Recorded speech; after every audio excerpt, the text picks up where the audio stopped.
Hi, I'm Daniel Snow, Operations Manager of glass.com, and today I'm here with Dustin Anderson.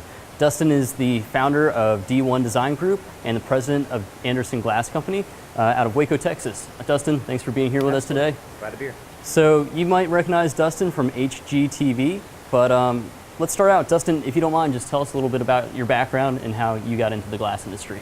Well, I'm a third generation glazer, so it was really simple for me. About 17 years ago, my dad needed what he called a couple of days of help, and I ended up going and helping for a couple of days. And long story short, I'm still there.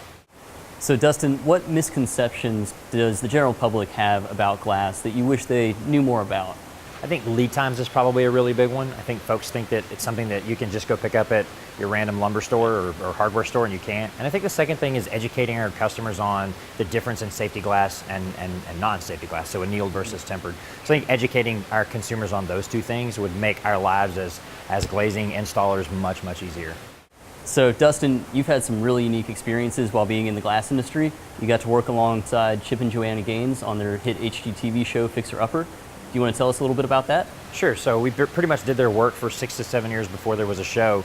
And then once we got on the show, there was just a basic glass work being done. And then they gave us the opportunity to start reaching out and doing some other things.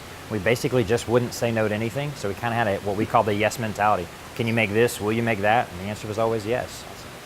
So if somebody's looking for replacement glass for either their home, their vehicle, or even a custom project, what would be the easiest and the best way for them to find that glass? Well, the hardest part is getting on Google, doing the search that you're looking for, and running through and trying to figure out what company is the most qualified. The easiest thing to do is go to glass.com, put your zip code in, and let it pull up a qualified installer for you, and you can rock and roll from there. Awesome.